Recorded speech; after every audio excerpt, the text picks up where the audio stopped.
Hello दोस्तों, स्वागत है आपका मेरे YouTube चैनल धीरेज फील्ड में। मैं कार्तिक शर्मा स्वागत करता हूं आपका आज के हमारे इस कोर्स में। तो दोस्तों, जैसे कि आपको पता है, स्टेटमेंट और आर्गुमेंट चल रहा था। इसका आज पार्ट सेकंड है। पार्ट फर्स्ट में मैंने 20 क्वेश्चन करा दिए थे। माफ कीजिएगा। आज आपके क्या है, 20 से आगे क्वेश्चन है। ठीक है, तो ज्यादा से ज्यादा आप देखिएगा, रिवीजन कीजिएगा। ठीक है, मैं करा ही देता हूँ इनको। ठीक है, उसके बाद इसी में एक नया चैप्टर स्टार्ट करूंगा। ध्यान से समझिएगा, स्टेटमेंट पढ़िए। Should foreign films B ban in India? क्या जो फॉरेन फिल्म्स हैं वो बैन हो जानी चाहिए इंडिया में? आर्गुमेंट कहता है हाँ, they deficit and alien culture with adversely affects our values. मतलब ये एलियन मतलब क्या है यहाँ पर?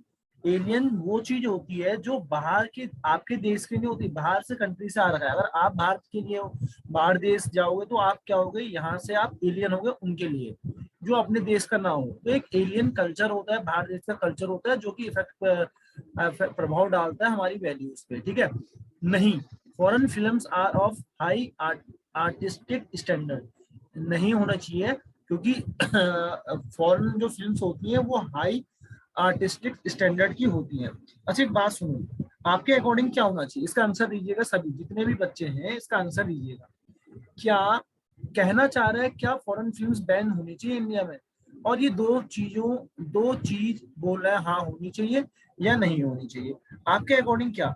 अच्छा, एक बात बताओ, आपको ये तो पता है फॉरेन फिल्म्स हैं तो एलियन कल्चर की तो होंगी होंगी, लेकिन इससे मतलब क्या? एलियन कल्चर की होंगी तो वो कोई गलत चीज थोड़ा दिखा रहे हैं। एलियन कल्चर की तो हमें तो वो चीज सीखने को मिलेंगी ना। अब एलियन कल्चर की तो क्या हमें क्या इफेक्ट्स पड़ रहा है उससे? कुछ नहीं भैया। फॉरेन फिल्म्स हमें पता है एलियन कल्चर की है, उनका खुद का कल्चर होता है। तो इससे उनका खुद का कल्चर होता है, कल्चर है तो कुछ गलत तो होगा नहीं, कल्चर है तो हमें वो सीखने को मिलेगा। तो ये चीज तो आपका गलत हो गया, आर्गुमेंट फर्स्ट तो गलत हो गया। क्लियर है कि नहीं है सभी को? एक बार बताओ, आपका कल्चर क्या गलत है? आप कोई भी कल्चर से बिलोंग करते हो, आपको गलत चीज सिखाते हैं, नहीं चीज सिखाते हैं ना, तो आपको किसी भी के कल्चर से भी सीखने को ही मिलता है। ठीक है। आप मेरी बात समझिएगा।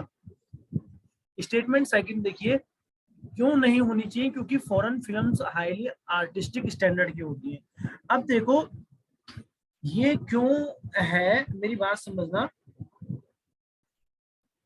अगर हाईली आर्टिस्टिक स्टैंडर्ड की होती है, इसका जो आंसर होना चाहिए मेरे हिसाब से, वो होना चाहिए नाइदर फर्स्ट नॉर सेकंड। क्या होना चाहिए?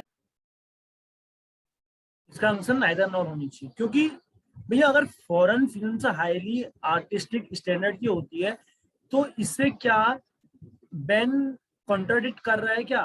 ठीक है, ये जो आपके स्टेटमेंट है उसको तो वो कर ही लिए फॉरेन, इससे क्या फिल्म्स बैन हो जानी चाहिए क्या? नहीं होनी चाहिए ना। कह रहा है should foreign films B ban in India? क्या हो जानी चाहिए बैन? कह रहे नहीं। तो इससे बैन से क्या मतलब है? ये हाईली आर्टिस्टिक स्टैंडर्ड की होती है, इससे बैन से क्या मतलब है? कि ये हाईली आर्टिस्टिक स्टैंडर्ड की होती है कि ये बैन को कंट्राडिक्ट करे? इससे कोई मतलब नहीं है, स्ट्रॉन्ग इनफ रीजन नहीं है कि ये कंट्राडिक्ट करे बैन को, कि भाई नहीं होना चाहिए, बैन नहीं होना चाहिए इससे। तो ये भी आपका सही नहीं बैठ रहा है, तो इसका आंसर क्या होगा? नाइदर फर्स्ट और नॉट सेकंड। मूव करेंगे नेक्स्ट क्वेश्चन की ओर। Is buying things on instalment profitable to the customer? क्या जो चीजें खरीदते हैं हम इंस्टॉलमेंट पे वो प्रॉफिटेबल होता है कस्टमर के लिए? यस, ही हैज टू पे लेस। अच्छा, अगर आप इंस्टॉलमेंट पे दोगे चीजें तो क्या आपको कम देना पड़ेगा? क्या आपको कम देना पड़ेगा? आप बताओ क्या होगा आंसर? नो, नहीं। अब इसके बाद देखो, no paying instalment upsets the family budget. अच्छा, जब आप पे करते हो इंस्टॉलमेंट पे तो फैमिली का बजट को अपसेट करता है। मेरे हिसाब से, आपके भी हिसाब से इसका आंसर डी ही होगा, नाइदर फर्स्ट नॉर सेकंड। क्यों? अच्छा, एक बात बताओ, अगर आप चीजें इंस्टॉलमेंट पे खरीदते हो तो कोई भी कस्टमर है उसको ज्यादा देना पड़ता है ना, उसको ज्यादा देना पड़ता है, क्योंकि इंटरेस्ट भी उसमें इंक्लूडेड होता है। क्या होता है? इंटरेस्ट भी इंक्लूडेड होता है। तो उसको कम यहाँ पे कह रही है टू पे लेस, ये तो गलत हो जाएगा। उसके बाद देखना, अगर कोई आइटम खरीद रहा है इंस्टॉलमेंट पे और उसको अपना फ्यूचर बजट को मेंटेन करके चलना है, ठीक है, उसको अपने अकॉर्डिंग पे चलना है, जब उसके पास पैसा आएगा वो तब देगा, तो उससे अपसेट कहाँ हो रहा है? मतलब फैमिली का बजट कहाँ हिल रहा है? ठीक है, इंस्टॉलमेंट पे देंगे तो पैसा पैसा जो होगा वो अपने अकॉर्डिंग ही खर्च होगा, जो उसको मिल रहा है कोई ज्यादा लोड तो उसके ऊपर होगा नहीं, समझ रहे हो। तो सेकंड भी होल्ड नहीं कर रहा है, सेकंड भी गलत है यहाँ पर, तो आपका नाइदर फर्स्ट नॉर सेकंड सही होगा, ठीक है।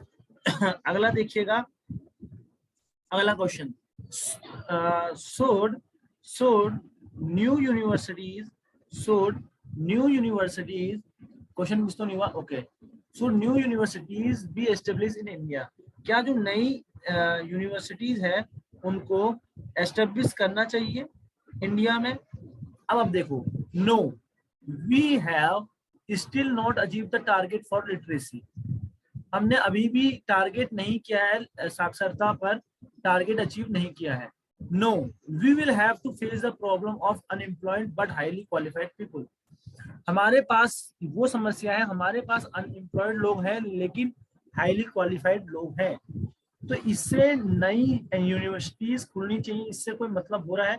चलो एक बार देखेंगे, ध्यान से चीजों को पढ़ने की कोशिश करेंगे।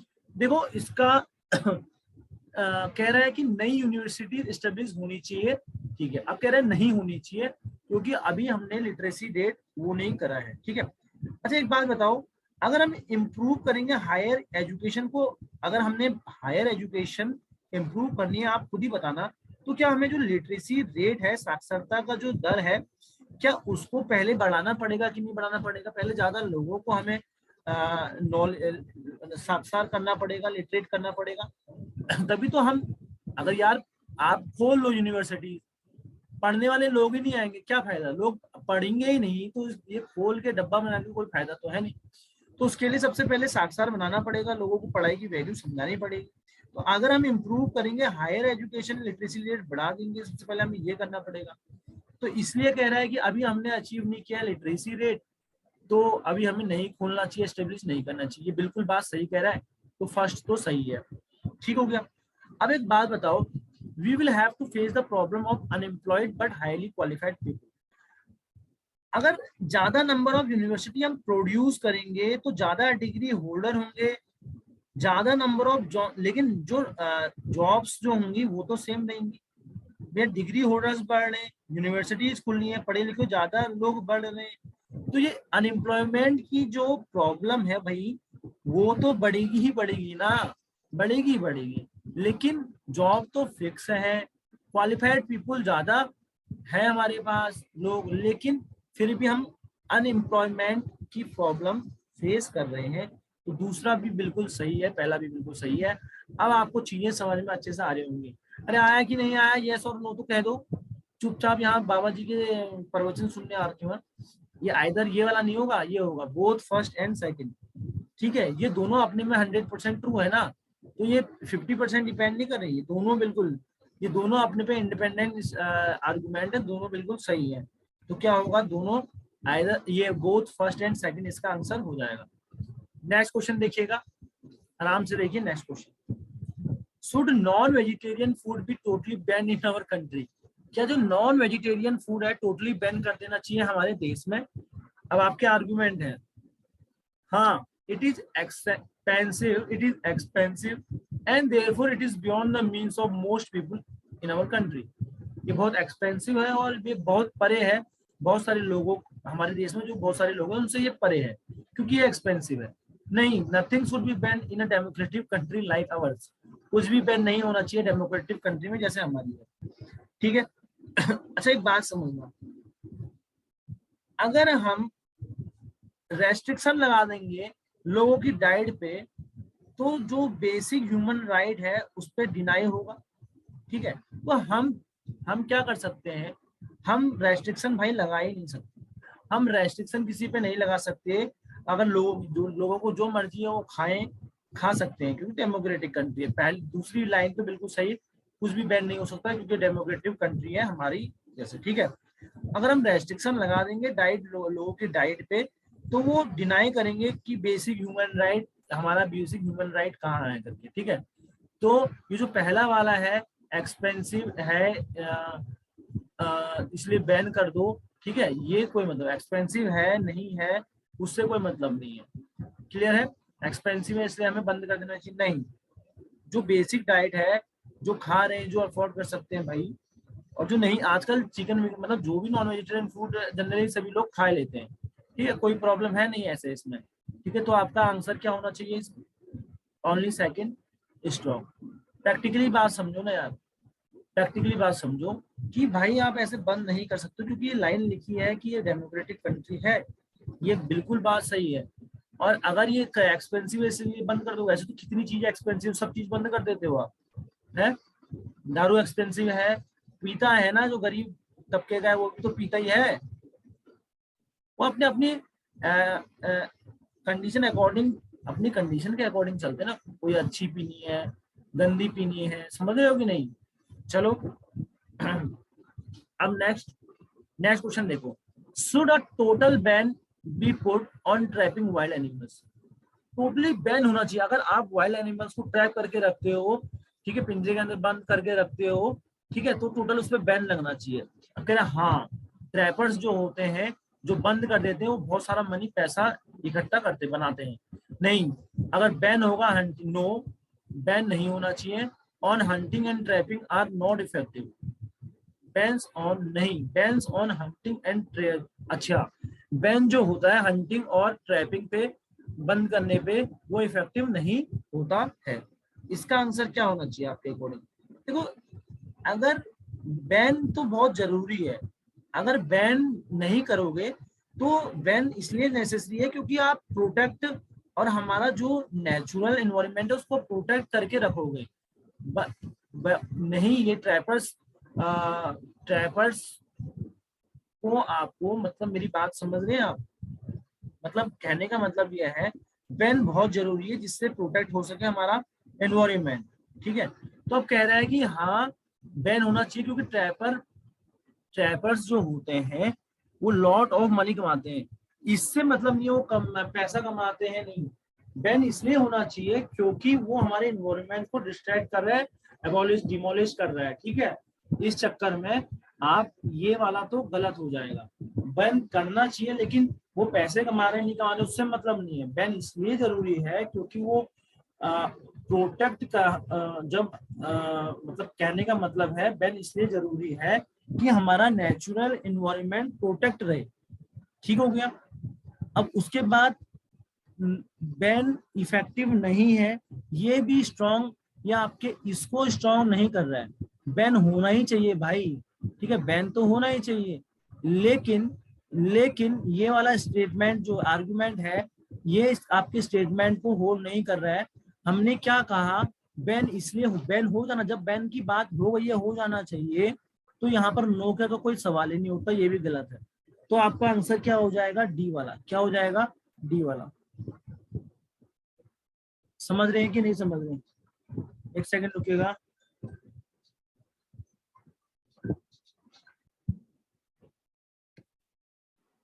नेक्स्ट क्वेश्चन देखिए, ये वाला चल रहा था ना, should government close down making loss public sector enterprises?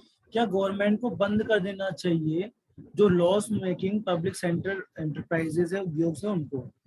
नहीं, all employees will lose their job नहीं करना चाहिए, क्योंकि सारे एम्प्लॉयज अपनी जॉब खो देंगे, सिक्योरिटी खो देंगे, अर्निंग खो देंगे, जितना भी वो कर रहे हैं, जो भी वो कर रहे हैं। हाँ, in a competitive world the rule is the survival of the fittest. Competitive world में रूल उसका ही चलता है जो कि बिल्कुल फिट हो, जो कि चल रहा हो बाजार में, ठीक है, जिसका नाम हो, वही चलना चाहिए, बाकी सब बंद होने चाहिए। अब एक बात बताओ, क्या ऐसा कुछ है क्या? जो स्टेब्लिश है, जो अच्छा बिजनेसमैन है, जो अच्छे इंटरप्राइजेस हैं, वही चलेंगे, बाकी सब बंद हो जाएंगे? ऐसा कोई रूल है कि और नहीं चला सकता? समझ रहे हो, ऐसा कोई रूल नहीं है। तो बी वाला तो बिल्कुल गलत हो गया, और ए वाला बिल्कुल सही है। देखो, अगर आप पब्लिक सेक्टर इंटरप्राइजेस को, ठीक है, बंद कर दोगे, तो जो भी वहां के पर्सन एंगेज काम कर रहे हैं वो आउट हो जाएंगे अपने एम्प्लॉयमेंट से। तो पहला वाला बात तो भाई साहब ने बिल्कुल सही की है। और किसी भी चीज को, मतलब कोई भी बिजनेस खोल रहे हो, फेल हो रहा है, तो उसको बंद करना कोई सॉल्यूशन नहीं है, ठीक है। वो लॉस कर रहा है, वो लॉस मेकिंग एंटरप्राइजेज है, तो बंद कर दो, सॉल्यूशन नहीं। आपको कारण ढूंढने चाहिए, किस कारण से वो फेल हो रहा है, आपको पढ़ना चाहिए, एनालाइज करना चाहिए, और कुछ इम्प्लीमेंट, क्या हम इम्प्लीमेंट करके इसको सही कर सकते हैं, वो स्टेप्स लेने पड़ेंगे। भाई अगर काम नहीं कर रहे हो, ठीक है, इसके बाद भी वो अगर काम नहीं करता है तो उस एंटरप्राइज, जो भी वो एंटरप्राइज है गवर्नमेंट की, उसको उसने प्राइवेटाइज कर देना चाहिए। ठीक है, तो ये तो कोई बात नहीं है, तो देख के पता चल रहा है गलत है। पहला वाला बिल्कुल सही बात कही है। ठीक है, कोई भी इंटरप्राइजेस अगर फेल होता है, इसका मतलब वो नहीं है उसको आपको बंद कर देना चाहिए। भैया उसके एम्प्लॉयज जो एंगेज हैं वो क्या कमाएंगे क्या खाएंगे। ठीक है, तो आपका पहला वाला इसमें सही है, only first is strong. Next question देखेंगे, should there be uniforms for student, क्या यूनिफॉर्म होनी चाहिए स्टूडेंट की कॉलेजेस में भारत में, एज इन स्कूल्स, जैसे स्कूल्स में स्टूडेंट्स की क्या होती है यूनिफॉर्म, वैसे कॉलेज में भी होनी चाहिए। हाँ, this will improve the ambience of the colleges as all the students will decently dressed. ये क्या करेगा, इम्प्रूव करेगा क्या, एम्बियंस किसके, कॉलेज। एम्बियंस मतलब क्या होता है, माहौल। ये इम्प्रूव कर देगा माहौल कहाँ का, कॉलेज का, जब सारे स्टूडेंट्स क्या होंगे, डिसेंटली ड्रेस होके आएंगे। ठीक है, no, the college students should not be regimented as they should be left to choose their clothes for coming to the college. उनको मतलब बांध नहीं सकते हम, रेजिमेंटेड नहीं कर सकते हैं, जैसे भी उनको क्लोथ्स कपड़े पहनने हैं, ठीक है, वो अपने कपड़े खुद चूज करके आएंगे, ये बात कह रहा है। अच्छा एक बात बताओ, क्या इसमें स्ट्रांग रहना चाहिए, एक बात बताओ। आपको पता है कि स्ट्रिक्ट डिसिप्लिन और अगर आप ड्रेस कोड होगा स्कूल का, बहुत तरीके से आपका ये चल रहा है। ठीक है, तो स्टूडेंट जो है, ठीक है, उसको क्या चाहिए होती है, ये सारा स्कूल से वो डिसिप्लिन करके आ रहा होता है, तो स्टूडेंट को एक लिबर्टी चाहिए होती है उसकी कॉलेज की लाइफ में। ठीक है, और उसने खुद एक रिस्पॉन्सिबिलिटी ली होती है अपने लाइफ में। ठीक है, पढ़ने के बाद 12वीं तक, 12वीं के बाद की मैं बात कह रहा हूँ, ध्यान से समझो। आप बिल्कुल स्ट्रिक्ट डिसिप्लिन से आए हो, आप एक फॉर्मल ड्रेस कोड फॉलो करके आ रखे हो बहुत सालों से। अब भैया इस कॉलेज में जा रहे हैं तो कुछ आजादी चाहिए होती है, और अपनी रिस्पॉन्सिबिलिटीज लाइफ की उन्होंने लेनी होती है। ठीक है, उसके अलावा स्कूल्स में क्या होता है, जब हम अडॉप्ट करते हैं यूनिफॉर्म्स, तो हमें टेक केयर करनी होती है उसके चाइल्ड की सिक्योरिटी। ठीक हो गया, अब ऐसा कॉलेज में कुछ भी मैटर नहीं होता है। ठीक है, वो जो मर्जी है वो चूज करके आ सकता है। तो ये बिल्कुल सही बात कह रखी है इसने, स्टूडेंट को मतलब ऐसे रेजिमेंटेड नहीं करना चाहिए। ठीक है, उसको जो कपड़े पहनने हैं वो डिसिप्लिन में आना चाहिए, क्योंकि कॉलेज लाइफ में आ गए हो आप, इससे आपका डिसिप्लिन मैटर नहीं करता, क्योंकि आप डिसिप्लिन पूरा फॉलो करके आ चुके हो। ठीक हो गया, और जो इन्वायरमेंट है कॉलेज का, केस पे डिपेंड करता है, स्टूडेंट की डेडिकेशन पे, उसके यूनिफॉर्म पे नहीं। स्कूल में तो चलो ठीक है, स्कूल का ठीक है, इससे मतलब कॉलेज का आप कपड़े पहन लोगे तो उससे कॉलेज बहुत अच्छा नहीं। स्कूल खुद ही पढ़ना पड़ता है ना, वहाँ कॉलेजेस में स्टूडेंट को खुद ही डेडिकेटेड होना पड़ता है, उसके चाहत क्या, उसका मतलब हार्ड वर्क क्या है। ठीक है, ना कि अच्छे कपड़े पहन रखे तब ये बच्चा अच्छा है। ठीक है, तो इससे कोई मतलब नहीं, पहले वाले से दूसरा बिल्कुल स्ट्रांगली होल्ड कर रहा है, तो इसका आंसर होगा बी वाला, ओनली सेकंड इज स्ट्रॉन्ग। समझ में आया सभी को, सबको समझ में आया, हाँ या ना बताओ जरा जल्दी। इसके बाद देखो 28 वाला, should there be a world government, क्या वर्ल्ड की भी गवर्नमेंट होनी चाहिए। हाँ, it will help in eliminating tension among the nation, अगर होगी तो जो भी नेशंस में टेंशन हो रही है उसको एलिमिनेट कर देगा, नहीं होनी चाहिए, क्योंकि the only developed country will dominate in the government, सिर्फ जो डेवलप्ड कंट्रीज हैं वही डोमिनेट करेंगी फिर इस गवर्नमेंट में। क्या बात कही है इस बंदे ने। ठीक है, इसको देना चाहिए इनाम। ठीक है, इसको क्या देना चाहिए, इनाम। आपके अकॉर्डिंग क्या, ये बात तो बिल्कुल भाई इसने सही कही है कि नहीं होनी चाहिए, क्योंकि डेवलप्ड कंट्री डोमिनेट करेंगी, सही बात है। ठीक है, अमेरिका जैसे देश ही आपके क्या करेंगे, तो मतलब डेवलप्ड कंट्रीज हैं, डेवलप्ड हो चुके हैं, वही करेंगे। अब एक बात बताओ, सेकंड वाला देख के स्ट्रॉन्ग लग रहा है, फर्स्ट स्ट्रॉन्ग है क्या। अब एक बात बताओ, वर्ल्ड गवर्नमेंट को हमें एलिमिनेट नहीं करना चाहिए, can not eliminate, world world जो गवर्नमेंट है इसके लिए हमें एलिमिनेट वो मतलब कर ही नहीं सकती एलिमिनेट टेंशन को नेशन में। क्यों नहीं कर सकती, क्योंकि वहां पर भी एक रूलिंग ग्रुप होगा और वहां पर भी एक अपोजिशन ग्रुप होगा, होगा कि नहीं होगा। अरे भाई वर्ल्ड गवर्नमेंट जैसे पार्टी है, कहीं पर भी पार्टी की बात आ गई तो दो पार्टियों के बीच में तो चुनाव होगा, वो एक जीतेगी और एक हारेगी। अरे हारेगी नहीं होगी, उसकी एक जीतेगी तो उसकी दूसरी अपोजिशन होगी। टेंशन कहाँ से कम हो जाएगा। तो जो मोर पावरफुल होगा और डिप्लोमेटिक होगा वो रूल करेगा वर्ल्ड में भी उनके इंटरेस्ट के अकॉर्डिंग। तो ये बात तो सही है सेकंड वाली। पहली वाली कहाँ से सही है कि आप वर्ल्ड गवर्नमेंट बना दोगे तो एलिमिनेट कर देगी नेशंस में, नहीं, ये पहला वाला बिल्कुल वेग है, गलत है। ठीक है, सेकंड वाला सही है। नेक्स्ट देखो, क्या रिलीजन को बैन करना चाहिए? आप लोग इसका आंसर बताओगे फर्स्ट और सेकंड। ये डेवलप फेनाटिसिज्म इन पीपुल, बता रहा हूं इसका मतलब, एक second. Religion binds people together, religions binds people together, आप लोग इसका आंसर बताइएगा। तो फेनेटिज्म मतलब क्या होता है मैं बताऊं आपको, कट्टरपन कह सकते हैं, डॉगमेटिक कह सकते हैं, या आप कह सकते हैं जो बंदा अति ज्यादा से भक्ति करता है, अंधाधुंध भक्ति करता है, धार्मिक हट होती है, उसकी जिद होती है, कट्टरपन, डॉगमेटिक, फेनेटिक, इस तरीके के इसके सिनोनिम्स भी होते हैं। तो आप लोग इसका आंसर बताइएगा क्या होगा आपके अकॉर्डिंग, सभी लोग बताइएगा। बताओ, अभी तक नहीं आया क्या? चलो मैं आपको समझाता हूँ। क्या रिलीजन बैन कर देना चाहिए? हाँ, क्योंकि वो कट्टरता और अति भक्ति डेवलप कर देता है लोगों में। नहीं, रिलीजन्स बाइंड रखता है लोगों को। ये दोनों सही है, लेकिन ये 100% सही नहीं है। क्यों? क्योंकि देखो, जैसे कि आपको पता है, रिलीजन लोगों को बाइंड करके जोड़ के रखता है भगवान का नाम पे और ह्यूमन वैल्यूज के नाम पे, लोगों को जोड़े रखता है। लेकिन सेम समय पर क्या होता है, वो डिफरेंसेस भी पैदा कर देता है और इल विल कि हमारा भगवान अच्छा है, हिंदू मुस्लिम, ये मतलब समझ रहे हो, धर्म, हम हिंदू धर्म के, मुस्लिम धर्म के, और ये जो धर्म का ये है ना, ये गॉड, भगवान, हिंदू मुस्लिम सिख ईसाई, ये जो चीजें हैं ये सारी सी, ठीक है, हमारा भगवान ये, हमारा धर्म ये एक कैटेगरी के लोगों को जोड़ के रखता है, लेकिन साथ साथ ये क्या करता है, डिफरेंसेस भी पैदा कर देता है। तो यहाँ पर आइदर और, ये बात भी सही कह रहा है, ये बात भी सही कह रहा है। जब एक दूसरे से जुड़े हो, एक का असर दूसरे पे हो, तो आइदर और वाला केस होता है, आइदर और वाला केसेस होता है सेम समय पे। ये जैसे पहले वाले में क्या था, एक हमने पढ़ा था अभी, वो 100% ट्रू था दोनों के दोनों, तो वहां पर बोथ आएगा। जब एक दूसरे पे डिपेंड करेगा, सेम टाइम पे ये भी होता है ये भी होता है, तो फिर आइदर और लगेगा। क्या लगेगा? आइदर और। नेक्स्ट देखना, should fashionable dresses be ban? क्या जो फैशनेबल ड्रेसेस हैं उनको बैन कर देना चाहिए? Should fashionable dresses be ban?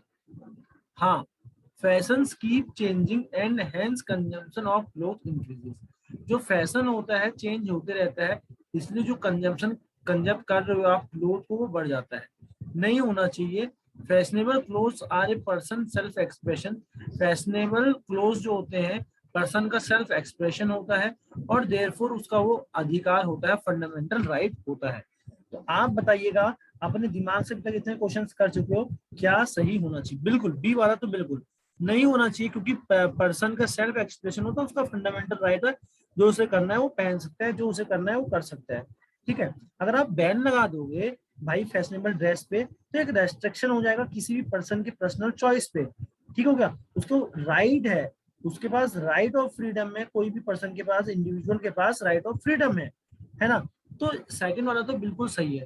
अरे भैया, ये पहला बैन कर देना चाहिए, क्योंकि भाई ये चेंज होते रहते हैं, इसलिए बैन कर देना चाहिए। और कंजम्पशन क्लोज का, कपड़ों का हाई, कोई ये बात सूट कर रही है क्या? ये बात यहाँ पर शोभा दे रही है क्या? क्या ये स्टेटमेंट को स्ट्रॉन्ग कर रही है क्या? नहीं, पहला वाला बिल्कुल सही लगा। देख के, पढ़ के, समझ के, ठीक है, आपका इंट्यूशन डेवलप्ड हो जाएगा। इंट्यूशन भी तो एक काम की चीज होती है ना, पढ़ के देख के पता चल रहा है कौन सही कह रहा है कौन गलत कह रहा है। जितने क्वेश्चंस करोगे उसके अकॉर्डिंग ही चलेगा। नेक्स्ट क्वेश्चन देखिएगा, should there be no place of interview in selection? Should there be no place of interview in selection? क्या कोई भी जगह नहीं होनी चाहिए इंटरव्यू की सिलेक्शन में? हाँ, होनी चाहिए, क्योंकि एक सब्जेक्टिव होता है, किसी भी चीज को एसेस करने में, एलिमिनेट करने में, सॉरी एस्टिमेट करने में, एसेस करने में, क्लियर है, मूल्यांकन करने में मतलब, ठीक है। नहीं, it is only instrument to जज कैंडिडेट मोटिव्स एंड पर्सनैलिटी। ये सिर्फ वो हथियार है जिससे आप जज कर सकते हो कोई भी कैंडिडेट के मोटिव्स को और उसकी पर्सनैलिटी को। ठीक है, तो एक बात बताओ, मेरी बात बताओ, इसका आंसर जरा बताना भैया। होना चाहिए नहीं क्या, मतलब इससे कैंडिडेट की मोटिव्स और उसकी पर्सनालिटी को जज करते क्या इंटरव्यू लेके? नहीं भैया। देखो, इंटरव्यू लेने का मतलब क्या है कि अदर मोड्स भी हो सकते हैं रिटन एग्जामिनेशन के, कि हम कैंडिडेट के क्या मोटिव्स होते हैं उनको जज कर लें इंटरव्यू के अलावा। ठीक है, मतलब जो सेकंड वाला है वो तो गलत है कि इंटरव्यू लेके हम जज करते हैं। कोई और तरीके भी तो हो सकते हैं जिससे हम कैंडिडेट के मोटिव चेक कर सकते हैं। इंटरव्यू एक सब्जेक्टिव असेसमेंट होता है। ठीक है, कि आप किस सब्जेक्ट में अच्छे हो उसके बारे में आपको एसेस करें, कितनी आपको नॉलेज है बिना कोई डाउट के। ठीक है, समझ लो, जिस भी चीज के लिए आप देने आ रहे हो, जिस भी चीज का इंटरव्यू है, उस सब्जेक्ट में, उस पर्टिकुलर टॉपिक में आपको कितनी नॉलेज है, कितना असेसमेंट है, तो उस चीज के लिए इंटरव्यू होता है। जो कि पहला वाला बिल्कुल सही है, तो आपका ऑप्शन नंबर ए क्या होगा, सही होगा। मूव करेंगे नेक्स्ट क्वेश्चन पे, ध्यान से देखिएगा। Should family planning made be compulsory in India? क्या फैमिली प्लानिंग कंपलसरी कर देनी चाहिए क्या भारत में? Yes, looking to the miserable condition in India there is no other to go. हाँ भैया, जो अभी बहुत दयनीय स्थिति है भारत में, there is no other to go. In India, there are people of various religions and family planning is against the tenets of some of the religions. Bharat में अलग अलग प्रकार, अलग अलग धर्मों के लोग हैं और ये प्लानिंग जो होती है फैमिली प्लानिंग, उसके कुछ धर्मों के खिलाफ है। तो एक बात बताओ, क्या ऑप्शन सही जमेगा आपको? यहाँ पर सोचिए, आपको मैं टाइम दे रहा हूँ, बताइए आपके अकॉर्डिंग क्या होना चाहिए, फिर मैं आपको बताऊंगा। देखो, जैसे कि फैमिली प्लानिंग बिल्कुल कंपलसरी होनी चाहिए भारत में, क्योंकि जिस हिसाब से चीजें चल रही हैं तो आपको रोकना पड़ेगा ही पड़ेगा। आपको कोई और दूसरा आगे स्टेप नहीं लेना पड़ेगा। समझ रहे हो मैं क्या कहना चाह रहा हूँ? नहीं बोलूंगा, ठीक है, आप समझ जाओ। कोई मतलब एक ही बच्चा या जितने भी हैं उतने ही होनी चाहिए, फैमिली प्लानिंग होनी चाहिए। मतलब 2 3 4 5 6 नहीं करनी चाहिए। क्लियर है? अब भारत में ध्यान से समझना, स्टेटमेंट फर्स्ट तो बिल्कुल सही है, अपनी कंडीशंस को देख के करनी चाहिए। अब कह रहे हैं नहीं, भारत में अलग अलग प्रकार के लोग हैं। ठीक है, फैमिली प्लानिंग आप करते हो तो वो अगेंस्ट भी चले जाता है कुछ धर्मों के। ठीक है, तो जरूरी नहीं है कि फिर एक धर्मों के अलग जाएगा तो उसको आप कंपलसरी कर दो। कंपलसरी करने के मुझे आपको क्या करना चाहिए, पब्लिक अवेयरनेस बतानी चाहिए धर्मों में, हर अलग प्रकार के लोगों में, धर्मों में, ठीक है, रिलीजियस लोगों में बतानी चाहिए, पब्लिक अवेयरनेस करनी चाहिए, ना कि उसको बैन करना चाहिए जिससे कि क्या हो, इश्यूज हो। ठीक है, इश्यूज क्रिएट हो, तो आपको क्या करना चाहिए, पब्लिक अवेयरनेस बढ़ानी चाहिए कि फैमिली प्लानिंग के क्या क्या बेनिफिट्स होते हैं, तो आपको प्लान करना चाहिए। तो सेकंड वाला आपका बिल्कुल सही लग रहा है, फर्स्ट वाला भी आपका बिल्कुल सही लग रहा है, दोनों आपके सही हैं, दोनों एक दूसरे पे डिपेंड नहीं करते हैं, दोनों इंडिपेंडेंट हैं। तो क्या आएगा, बोथ फर्स्ट एंड सेकंड। चलो, both first and second are strong. Next,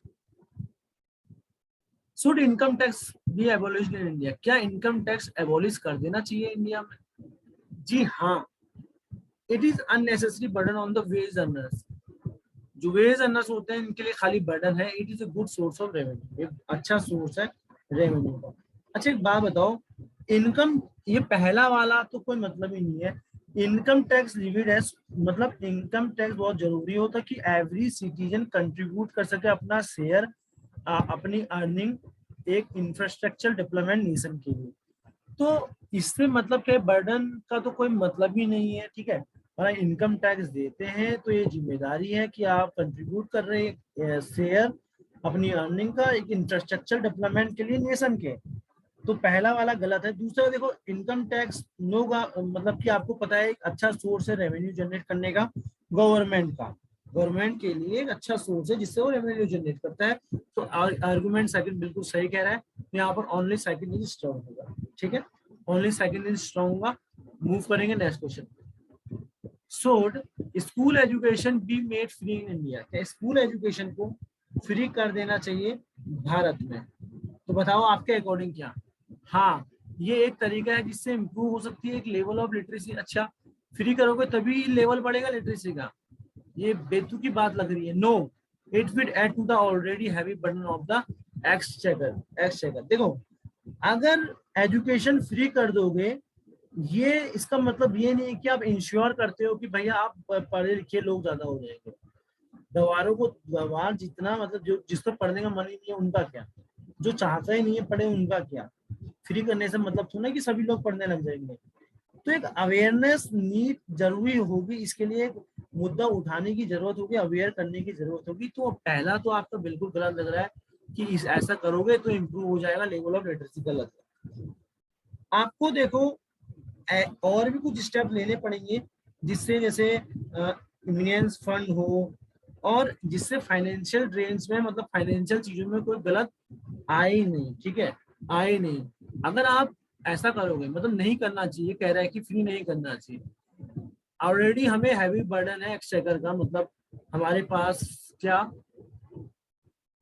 हमारे पास अगर फ्री कर देंगे तो चीजें कैसे हम वो करेंगे। ठीक है, मतलब कि कैसे हम फंड जनरेट करेंगे। तो इसके करने के लिए हमें हमें फंड इमेंस करना पड़ेगा, हमें लीड करना पड़ेगा फाइनेंशियल रेंज। तो आर्गुमेंट सेकंड बिल्कुल सही कर रहा है, हमें नहीं करना चाहिए फ्री। ठीक है, ये से जनरेट होगा हमारा फंड। ठीक है, तो आर्गुमेंट सेकंड क्या है? Strong. Should children be legally made responsible to take care of their parent during their old age? क्या बच्चों को लीगल तौर पर कर देना चाहिए कि वो अपने पेरेंट्स को ओल्ड एज पे वो उनकी जिम्मेदारी है, भाई पालो, जैसे उन्होंने पाला वैसे तुम भी पालो? हाँ, कर देना चाहिए। Such matter can only be solve by legal mean से ही ये सॉल्व होना चाहिए। हाँ, only this will bring some relief to poor parents. इसका बताओ जरा, आंसर बताओ भाई।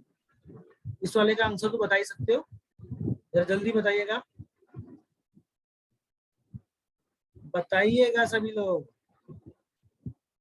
अच्छा, आप लोग बताओ, इसका आंसर बताओ क्या होना चाहिए आपके ऊपर? ई होना चाहिए, डी होना चाहिए, सी होना चाहिए, बी होना चाहिए, ए होना चाहिए? ठीक है, अच्छा मैं आपको बता देता हूँ, इसका आंसर जो होगा वो होगा डी। क्यों? सुनना, अगर आप अपने पेरेंट्स की भाई केयर कर रहे हो तो वो आपकी मोरल ड्यूटी है। अच्छा, जब वो आपकी केयर करते हैं, आपको जन्म देते हैं, तो क्या कोई लीगल तौर पे देते हैं, लीगल पेपर बनाने पड़ते हैं कि आपको अपने बच्चों की वो करनी पड़ेगी? ये तो मोरल वैल्यूज है। ये क्या है? मोरल वैल्यूज है। अपने पेरेंट्स की टेक केयर करना एक मोरल वैल्यू होती है चिल्ड्रन की। तो उनमें थोपा नहीं जाना चाहिए कि लीगल तौर पे भाई करो। कोई भी कंपल्सन नहीं देना चाहिए उनको कि करना चाहिए, गुड केयर करना चाहिए ओल्ड पीपल की भाई। तो ये मोरल ड्यूटीज है। तो भाई ये चीज तो गलत हो गई, दोनों चीज तो गलत हो गई। लीगल तरीके पे होना चाहिए, हाँ, लीगली रिस्पॉन्सिबल होने चाहिए, मतलब लीगली लीगल होना चाहिए। नहीं, पेरेंट्स को जो ये देख रहे हैं रिस्पॉन्सिबल होने चाहिए अपने parents by moral values, not by legally. तो ये दोनों गलत हो जाएंगे। तो यहाँ पर नाइदर फर्स्ट नॉट सेकंड आएगा। क्या समझ में आया कि नहीं? समझ में आया? चलो मूव करते हैं नेक्स्ट। अब बताओ, should there be reservation in government job for candidate from single child family? क्या रिजर्वेशन मिलना चाहिए गवर्नमेंट जॉब्स में जो कैंडिडेट सिंगल चाइल्ड फैमिली है, मतलब अपनी फैमिली का सिंगल चाइल्ड है? अब बताओ, नहीं मिलना चाहिए और मिलना चाहिए। और पढ़ो, ठीक है, पढ़ो और इसका आंसर बताओ क्या होगा। आपका आंसर इसका क्या होगा? This will not advisable as a job should be offer to only deserving. नहीं मिलना चाहिए उसको, क्योंकि जॉब सिर्फ डिजर्विंग कैंडिडेट को मिलेगा, बिना कोई रिजर्वेशन के लिए कोई भी पर्टिकुलर ग्रुप के लिए। ठीक है, this will help reduce the growing population. मिलना चाहिए क्योंकि वो रिड्यूस कर देगा ग्रोइंग पॉपुलेशन जो बढ़ रही है। As the parents will be courage to adopt single child now. वाह भाई, क्या बात कही है इसने, मिलना चाहिए क्योंकि ये पॉपुलेशन को घटाएगा। सिंगल चाइल्ड है करके सभी लोग फिर वो करेंगे क्योंकि हमारे बच्चों को सरकारी नौकरी मिल रही है, रिजर्वेशन मिल रहा है। ठीक है, जिनका एक बच्चा है। अच्छा, ऐसा होता है क्या? एक बात बताओ, गवर्नमेंट ने पहले ही प्रावधान बना रखे जॉब के रिजर्वेशन के लिए, इकोनॉमिक बैकवर्ड से अगर आप हो, ठीक है, जो कि बहुत जरूरी है। तो अगर आप एबोलिश कर दो, ठीक है, अगर आप एबोलिश कर दोगे रिजर्वेशन तो उसका कोई मतलब नहीं होगा, जब उन्होंने पहले से ही चीजें बना रखी है। तो जो पहला है भाई, इस तबके के लोगों को आपको देना है, नहीं, ठीक है, नहीं, ये वाला जो हो जाएगा जब आपको पहले से बना रखे। तो ये कैसे, जब आपको पहले से ही गवर्नमेंट ने प्रोविजन बना रखी है रिजर्वेशन ऑफ जॉब के लिए, इकोनॉमिक बैकवर्ड सेक्शन के लिए, जो कि जरूरी भी है, तो आप कैसे रिजर्वेशन को टुगेदर करके एबोलिश कर सकते हो, इसका कोई मतलब नहीं हो जाएगा। पहला वाला गलत हो गया। अब देखो, अगर आप मोर रिजर्वेशन दोगे, कोई भी नॉन रिक्वायरमेंट या अभी कोई भी रिक्वायरमेंट नहीं आता, या मोर कोई भी डिजर्विंग कैंडिडेट को, ठीक है, रिजर्वेशन के अलावा देखो, अगर ये एम्प्लॉयमेंट हो गया तो ये ज्यादा जॉब रिक्वायरमेंट होगी स्मॉल सेक्शन ऑफ पॉपुलेशन से, ठीक है। तो ये वाला जो सेकंड वाला भी है कि भाई रिजर्वेशन गवर्नमेंट जॉब में जो रिजर्वेशन है उन कैंडिडेटों के लिए जो सिंगल फैमिली के हैं उनको देना चाहिए, नहीं, इससे इसका क्या, इसके अलग नॉर्म्स बने, इसके अलग नॉर्म्स बने, जो आप यार अगर सिंगल फैमिली से डबल फैमिली से जब तक आप कैपेबल नहीं होंगे, जब तक आप निकालने के काम वो नहीं होंगे, ठीक है, आप जो जॉब आ रही है उसकी रिक्वायरमेंट के कैटर नहीं होंगे, तो आपको क्या मिल जाएगा, चाहे आप सिंगल से हो चाहे आप डबल से हो, इसका कोई भी लॉजिक नहीं है एज अकॉर्डिंग टू स्टेटमेंट। तो यहाँ पर नाइदर नॉर होगा, इसका आंसर क्या होगा, नाइदर नॉर। क्लियर है। 37 देखिए, शुड हायर एजुकेशन भी completely stop for some time, क्या हायर एजुकेशन को रोक देना चाहिए कुछ समय के लिए, क्या हायर एजुकेशन को स्टॉप कर देना चाहिए कुछ समय के लिए। आपको ऑप्शन है नहीं, it will hamper the countries future progress, रोक देगी कंट्री की फ्यूचर प्रोग्रेस पे। इट विल रिड्यूस द, हाँ, ये रिड्यूस कर देगी एजुकेटेड के अनएम्प्लॉयमेंट, जो बेरोजगारी। अगर आप हायर एजुकेशन को रोक दोगे तो एजुकेटेड अनएम्प्लॉयमेंट को रोक देगी।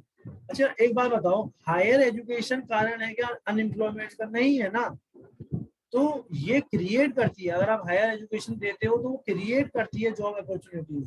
तो दूसरा वाला तो बकवास बात कह रहा है भाई, ठीक है, तो ये वाला बिल्कुल सही है। हायर एजुकेशन क्या करेगी, प्रमोट करती है कंट्री के डेवलपमेंट को, पहला वाला बिल्कुल सही है। ठीक हो गया, only argument first is follows, ठीक है। बाकी देखो 3 क्वेश्चंस हैं, इनको आप होमवर्क में कर लीजिएगा, स्क्रीनशॉट ले लीजिएगा, ठीक है। मिलेंगे नेक्स्ट उसमें, धन्यवाद।